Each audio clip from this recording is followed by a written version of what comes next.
네, 서정고등학교 학생 여러분, 안녕하십니까? 진로와 직업 시간이 돌아왔습니다. 자, 여러분 그 추석 잘 보내셨나요? 네. 코로나 때문에 이동을 한 사람도 있을 거고, 아니면은 그냥 집에서, 방콕이죠, 방콕. 집에서 그냥 있었던 학생들도 있을 겁니다. 자, 코로나 상황이 좀 이렇게 여의치가 않아서 여러분들이 이렇게 마음껏 돌아다니기가 상당히 힘들 것 같아요. 그죠? 선생님도 역시 집에 있었습니다. 선생님 고향 충주 그냥 있다가 집에서 그냥 충주 우리 동네에서 조용히 보냈습니다. 여러분 추석 잘 보내셨는지 늘 건강하시고 자 오늘은 여러분 교과서 81쪽을 보시면 되겠습니다. 몇 쪽? 네, 81쪽입니다. 자, 교과서 81쪽에 보시면 자, 세상을 바꾸는 기술 1편 이렇게 나와 있습니다. 그죠? 그래서 선생님이 이렇게 자료를 준비했는데요. 자, 어떤 반은 요 수업을 진도를 나간 반도 있을 거고요. 아직 진도를 나가지 않은 반도 있을 겁니다. 한 두 반인가 정도 나간 것 같아요. 그리고 나머지는 이제 진도를 안 나간 것 같아서 선생님이 이제 여기 세상을 바꾸는 기술부터 진도를 나가겠습니다. 자, 여러분들이 이제 나중에 나이가 뭐 한 30대, 40대쯤 되면은 세상이 많이 바뀔 겁니다. 그죠? 지금도 물론 조금씩 바뀌고 있습니다만 선생님이 느끼기에도 세상이 정말 빠르게 변하고 있는 걸 느껴요. 근데 여러분들 때 가면은 아마 그 속도가 더 빠르지 않을까 이렇게 생각이 됩니다. 자, 그래서 이번 시간에는 이 세상을 바꾸는 기술이 크게 교과서에 5가지가 소개가 돼 있어요. 그래서 하나씩 같이 살펴볼게요. 자, 첫 번째는 글로벌 인터넷과 정보 지식의 증가입니다. 그래서 현재 30억 명의 사람들이 인터넷으로 연결돼 있고 2020년에는 70억 명이 증가할 것으로 이렇게 예상을 하고 있어요. 자, 그래서 인터넷을 통해서 전 세계인들이 지식과 정보를 공유하고 있고 서로의 공통 과제를 해결하며 서로 도와주는 그 세상의 변화를 주도할 것으로 이렇게 예상을 하고 있어요. 그래서 여러분 사물 인터넷이라고 들어봤죠? 영어로는 뭐 LOT, 그죠? 이렇게 IoT죠, IoT, 인터넷 오브 띵스, 사물과 관련된 인터넷이다. 이런 말이 있습니다, 그죠? 자, 우리 사물들에게 접속이 되어 있는, 연결이 되어 있는 여러 가지 그 사이버 환경, 인터넷 환경 이런 것을 말하는 겁니다, 그죠? 자, 그래서 여기 사물 인터넷과 관련된 뉴스가 하나 있는데 잠깐 시청을 해보겠습니다. 증기기관 개발과 전기의 대중화, 그리고 컴퓨터의 등장. 이렇게 인류의 삶을 바꾼 기술 발전은 이제 4차 산업혁명을 향해 나아가고 있습니다. YTN 사이언스가 마련한 개국 10주년 특별 다큐멘터리 인류를 위한 새바람 4차 산업혁명은 소프트웨어와 정보통신 기술이 만들어낼 우리의 미래상을 담고 있는데요. 그 첫 번째 순서로 모든 것이 서로 연결되는 세상, 사물 인터넷을 양회영 기자가 소개합니다. 연구실 한쪽에 있는 거울. 일반 거울처럼 사물을 비추지만 컴퓨터 화면에서 볼 법한 글자와 그림이 나타납니다. 사물 인터넷 기술이 적용된 스마트 거울입니다. 가습기 시작. 가습기가 켜집니다. 스마트 거울은 음성 인식은 물론 모션 인식 기능도 갖고 있어 주변 전자기기를 쉽게 제어할 수 있고 감정까지 파악해 간단한 대화를 나누기도 합니다. 자신의 표정을 인식하고 기분을 알아봐 줄 수 있는 그런 기능을 넣는다면은 소외계층, 혼자 사는 분들, 실버 세대 이런 분들에게도 큰 효용을 줄 수 있지 않을까라는 생각에서 이제 스마트 거울을 개발하게 되었습니다. 충청북도의 한 송어 양식장. 이곳에는 사물 인터넷 기술을 적용해 송어의 호흡량에 따라 수질 환경을 바꿔주고 양식장 밖에서도 위험 상황에 대비할 수 있습니다.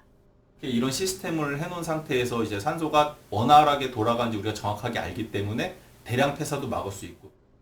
인터넷 환경에서 사물들이 서로 데이터를 주고받으며 대화를 하는 것. 이것이 바로 4차 산업혁명의 시작이자 연결성의 핵심인 사물 인터넷입니다. 2020년까지 500억 개의 디바이스가 IoT에서 연결될 걸로 대략 예측을 하고 있습니다. 한 600개 정도의 우리 개인을 둘러싼 디바이스가 서로 대화하듯이 통신하면서 결국은 인간을 서포트하게 되는 이런 상황을 생각을 할 수 있겠습니다. 개국 10주년을 맞은 YTN 사이언스는 우리 삶을 획기적으로 바꿔줄 신기술들을 특집 다큐멘터리를 통해 소개합니다. 초연결 사회의 핵심 키워드인 사물 인터넷을 시작으로 스마트 의료와 로봇, 인공지능 등 다양한 주제를 10부작안에 담았습니다. YTN 사이언스 특별 다큐멘터리는 앞으로 2달간 매주 목요일 저녁 8시에 방송됩니다. YTN 사이언스 양우영입니다. 자, 여러분 잘 보셨죠? 예, 사물 인터넷과 관련돼서 이렇게 스마트폰에 접속되어 있는 여러 가지 앱을 통해서 여러 가지 그 사물들을 우리가 조종할 수 있는, 그죠? 예, 뭐 양식장에서도 시스템으로 사용할 수 있고 여러 가지 산업 분야에서 우리가 이 사물 인터넷을 사용하고 있다, 이런 뉴스였습니다, 그죠? 예. 여러분들 집에서도 역시 뭐 여러 가지 사물 인터넷과 관련된 것들이 많이 있죠, 그죠? 가정용도 있고 산업용도 있고, 그죠? 예. 자, 두 번째는 이제 여기 보니까 주머니 속으로 들어가는 의사. 그래서 스마트폰과 스마트워치 앱을 활용해서 방대한 양의 데이터를 바탕으로 개인의 건강 상태를 기록하고 분석해서 진단 및 예방 가능한 이런 그 앱이 있어요, 그죠? 스마트 기기를 활용한 건강 관리 앱이 있습니다. 그래서 여러분 앱을 깔면은 이게 이제 여러분들의 그 뭐 심장 박동수라든가 아니면 혈압이라든가 이런 것들을 측정을 해볼 수가 있죠. 여러분 요새 보면은 스마트워치 시계로 연결된 그 스마트폰이 있어요, 그죠? 그 시계를 차게 되면은 심장 박동수, 혈압 상승, 혈압의 어떤 수치 이런 것을 바로바로 확인을 할 수가 있습니다, 그죠? 이런 것들이 있죠. 자, 그 다음에 또 뭐가 있습니까? 네, 장부를 대신할 수 있는 블록체인 기술이다. 그래서 가상화폐로 거래할 때 발생할 수 있는 해킹을 막는 그런 기술입니다. 데이터 거래를 참가자에게 다 공개를 해가지고 공동으로 인증해서 보관하는 분산형 디지털 장부다, 이렇게 나와 있네요. 거래의 평등과 투명성을 보장하고 훼손과 해킹의 가능성이 매우 낮다고 합니다. 그래서 여러분 이 블록체인 기술은 역시 이제 앞으로 가상화폐가 많이 확장이 될 것 같은데 이 가상화폐를 우리가 사용을 했을 때 어떻게 발생할 수 있는 그 해킹, 그죠? 해킹. 가상화폐를 뭐 이렇게 가상 계좌로다가 막 도둑질해가는 이런 사건이 발생할 수도 있습니다. 이런 거를 막는 기술을 우리가 블록체인이다, 이렇게 이야기를 합니다. 자, 그 다음에 네 번째가 유전자 편집과 신인류의 탄생이다. 그래서 사이언스가 선정한 2015년 가장 혁신적인 기술은 크리스퍼 유전자 가위 기술이다. 그래서 크리스퍼로 유전자를 스캔해서 결함이 있는 부위의 DNA를 교체하거나 잘라낼 수 있는 기술이다, 이렇게 나와 있어요, 그죠? 자, 진화하는 유전자 가위 기술이다. 그래서 여러분 여기 그림에 보시면은 실제로 이 DNA 구조를 가위로 자르는 이런 그림이 나와 있어요, 그죠? 자, 요것과 관련된 동영상이 하나 있는데 보겠습니다. Consume less feed and produce less excretions. 이 영화에는 맛있는 돼지고기를 공급하기 위해 유전자 변형을 통해 만들어진 슈퍼돼지가 등장한다. 현실에서 일어날 수 있는 일을 다루고 있다. 유전자를 편집하는 일이 가능해졌다. 바로 생명체의 설계도라 불리는 DNA를 자르고 붙일 수 있는 유전자 가위 기술이 발전했기 때문이다. 세계적으로 뜨거운 관심을 받고 있는 유전자 가위 기술. 유전공학에서 말하는 유전자 가위는 특수한 단백질 효소를 가리키는데 상대 유전자에 결합해 문제가 있는 염기 서열을 잘라내면 나머지 부위가 재조합되어 정상 유전자로 복구된다. 최근 개발된 3세대 유전자 가위인 크리스퍼 유전자 가위는 기존 기술보다 제조가 간편하고 정확도가 높다. 결합 가도 돼. 유전자 가위의 세계적인 선도 국가는 우리나라다. 아까 선생님이 얘기했던데 거기 가봐도 돼. 지난 8월 국내 연구진은 연결시켜줄게. 크리스퍼 유전자 일단 가위로 부모님한테 인간 상담을 대하에서 하고. 비구성 심근증을 일으키는 유전자 돌연변이를 교정하는 데 성공했다고 발표했다. 조질 때 주형이 되는 그러한 DNA를 합성했죠. 유전자 변이가 있는 환자에게서 얻은 정자와 크리스퍼 유전자 뭐든지? 가위를 동시에 정상인 잠깐만. 난자에 주입하면 수정 후의 배아가 정상 유전자를 이용해 세명은 돌연변이를 동영상 찍는 교정했다는 중이니까 좀 이따가 와. 우리가 원하는 부위 말고 그 외에 다른 부위, 표적되지 않은 비표적 위치에서의 교정이 있을 수 있잖아요. 그러니까 그거를 항상 우려하는 건데 이번 연구에서는 상당히 자세하게 검사를 해본 결과 그런 그 비표적 위치에서의 유전자 교정이 일어나지 않았다라는 것을 또한 우리가 분석을 통해서 확인을 했습니다. 예, 그런 부분이 굉장히 중요한 부분이라고 생각합니다.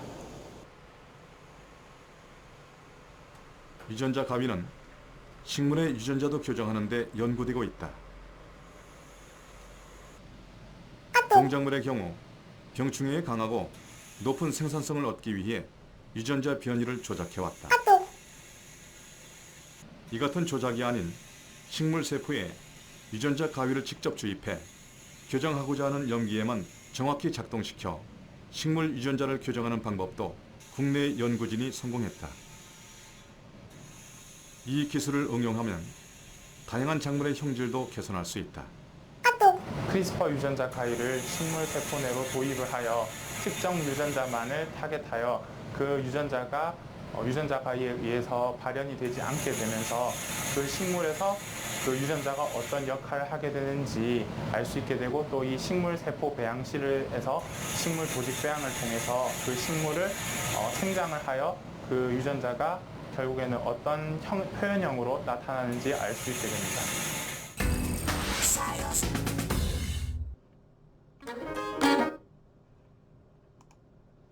네, 여러분 잘 봤죠? 예. 야, 이 유전자 편집 기술이 대단합니다. 그죠? 예.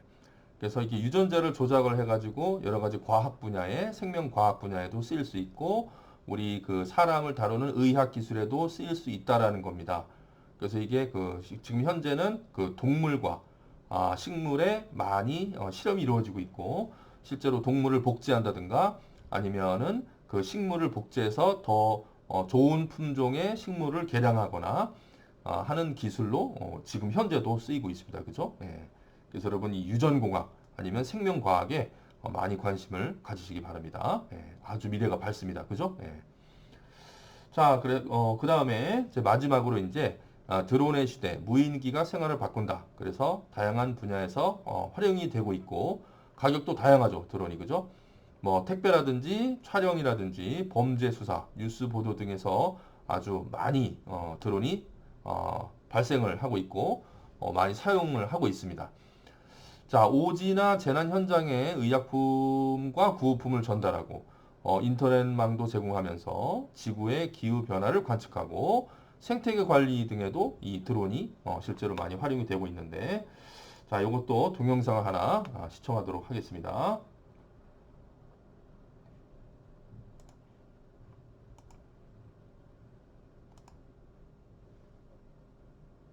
공상과학 영화에 나올 법한 하늘을 나는 택시가 5년 뒤에 현실화 될 수도 있을 것 같습니다. 바로 드론 택시인데요. 오늘 2025년 드론 택시가 상용화된다면 자동차로 1시간 갈 거리는 20분 만에 이동할 수 있을 것으로 예상됩니다. 백종규 기자입니다. 세계 최대 가전 전시회 CES에서 공개된 도심 항공 모빌리티입니다. 소형 헬리콥터와 비슷하기도 하고 비행기와 드론을 합쳐놓은 듯한 모습입니다.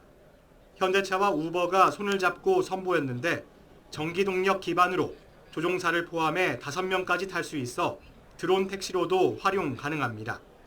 정부는 이런 기술을 기반으로 5년 뒤인 오는 2025년에 하늘을 나는 드론 택시를 상용화하겠다는 목표를 발표했습니다. 도심 항공교통의 기술 개발, 사업화 등은 민간이 주도하되 정부가 신속하게 제도, 시험 기반, 인프라 등을 지원하는 것이 되겠습니다. 드론 택시가 상용화되면 도심에서 1시간 걸리는 거리를 20여 분 만에 이동 가능하고 운임은 인천공항에서 여의도까지 40km 기준으로 11만 원 정도가 될 전망입니다. 또 자율비행이 실현되면 2만 원 수준으로 운임이 저렴해집니다. 항공업계와 자동차업계 200여 곳이 앞다투어 개인용 비행체 개발에 나선 가운데 2040년까지 도심항공교통 분야 산업 규모는 730조 원에 이를 것으로 보입니다. 정부는 남은 기간 동안 드론 택시 생산업계에 기체 안정화 과정을 지원하면서 동시에 통신과 기상 조건 등 국내 여건에 맞는 드론 택시 운항 관리 기준을 만들 계획입니다. 또 초기에는 조종사가 탑승하지만 상용화 10년 뒤에는 인공지능을 활용한 자율주행을 목표로 하고 있습니다. 먼저 화물 운송을 시작하고 안전 기준이 마련되면 여객 서비스를 시작하게 됩니다. 우리나라가 지금 최초로 만든 이 종합적인 로드맵에 기초를 한다면은 2025년이 어떻게 보면은 가장 빠른 상용화로 볼 수도 있을 것 같습니다. 정부는 안전성을 충분히 검증하고 도심항공교통 전용 터미널을 만들어 다른 교통수단과의 연계도 추진할 방침입니다. YTN 백종규입니다.